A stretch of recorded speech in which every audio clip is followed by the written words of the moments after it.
big day. Ainsley's book is out, and it's even possibly a bigger day for Laura Ingraham. This might be the time that Laura Ingraham, don't say anything, is named press secretary to the future president. You never know. You never know. All right. Hi, Laura Ingraham.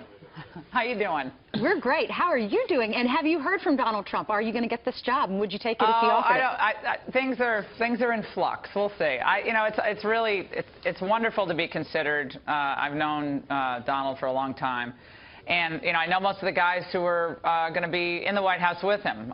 Steve Bannon is a good friend, an old friend.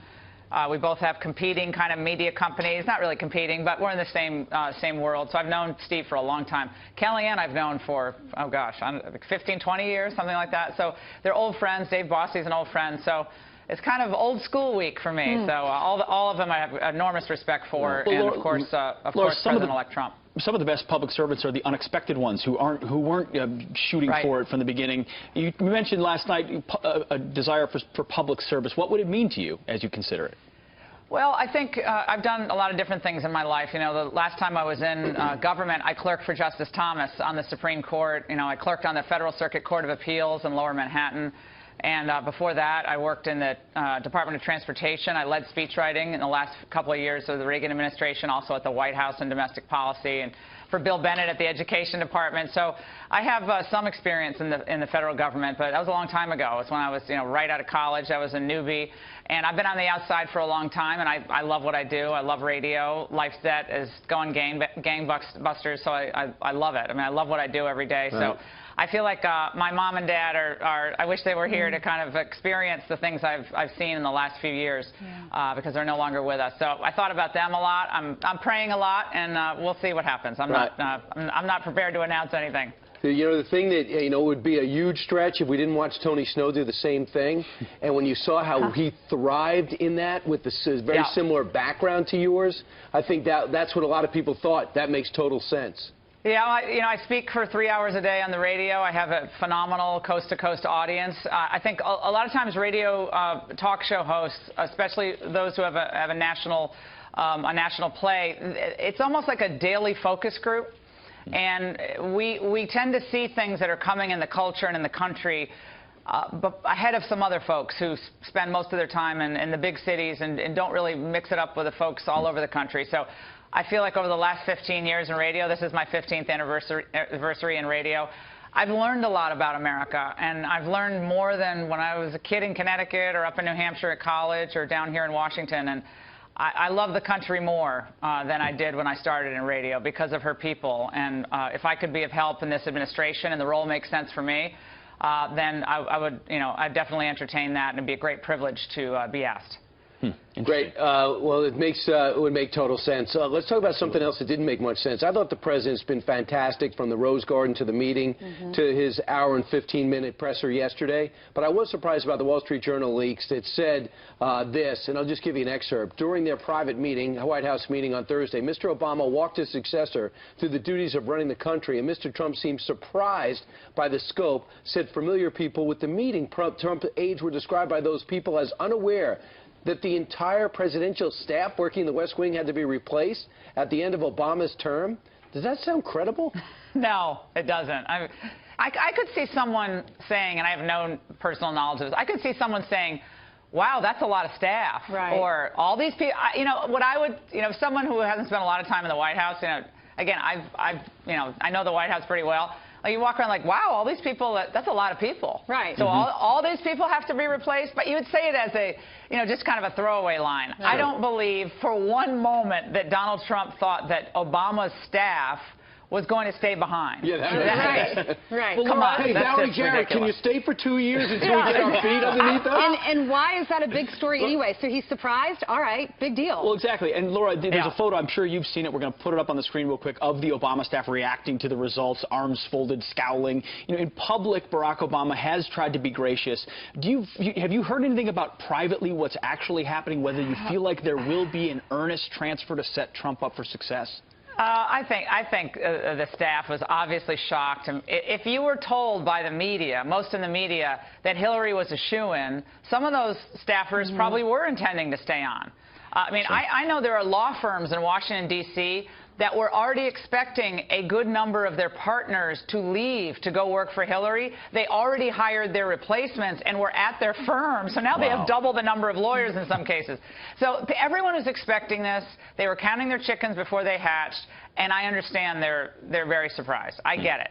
But I don't believe that, you know, they're going to steal the DJTs off the keyboards. I mean, I don't think that's going to happen. I'd be really surprised. That's such peanut stuff. And as for the, you know, Trump being surprised about the number of people in the West Wing, this is when you're really desperate for anything negative to say about Trump. It's small potatoes, and I think we have big, important issues to solve in this country, and we got to move on to them. You said you were good friends with Steve Bannon. You've known him for a long time. We had a panel of moms. One of the moms says he's a white supremacist. You've seen that in the mainstream media. Tell us about him, and is that true? Front page of the New York Times today.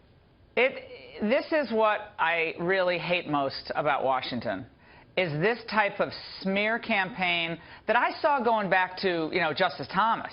I mean, when they see someone as an ideological threat or someone who could be very powerful, advancing a conservative message, close to a principal or actually in a principal position, there are the piranhas that will circle around. They hope to get a little blood in the water, and then they hope for the big, the big fish to come in and kill them off. Steve Bannon is a wonderful person. He's someone who, if you're not feeling well, he'll pick up the phone and say, how you doing? How are your kids? What's going on? And he also happens to be really smart. I mean, that merry band of small, the small band of merry warriors over there at the Trump campaign, they pulled off the upset of the century. And there's a lot of sour grapes in Washington, D.C. There are a lot of envious people.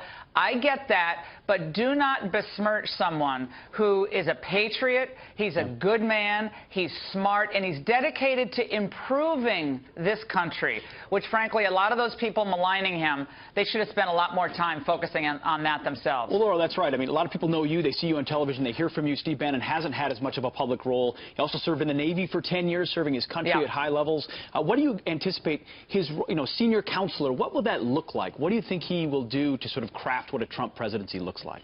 Well, I think, as we saw in the campaign, I would be very surprised if his role weren't the chief strategist for advancing the Trump agenda, both in domestic policy, economic policy, immigration policy, trade policy. Steve and Steve Miller, both, and Kellyanne, Dave Bossie as well, they're all steeped in this. They know these issues, and it's going to take some deft strategizing and really good messaging to advance this in a city that is still an establishment city. It's still filled with lobbyists. It's still filled with lawyers. It's still filled with the same special interests that existed before Trump was elected president. It's going to take a smart hand and someone who's also courageous, thinks outside the box, to use that terrible cliche, who's a little unconventional sometimes. I mean, remember people were really criticizing Trump when he went to Detroit.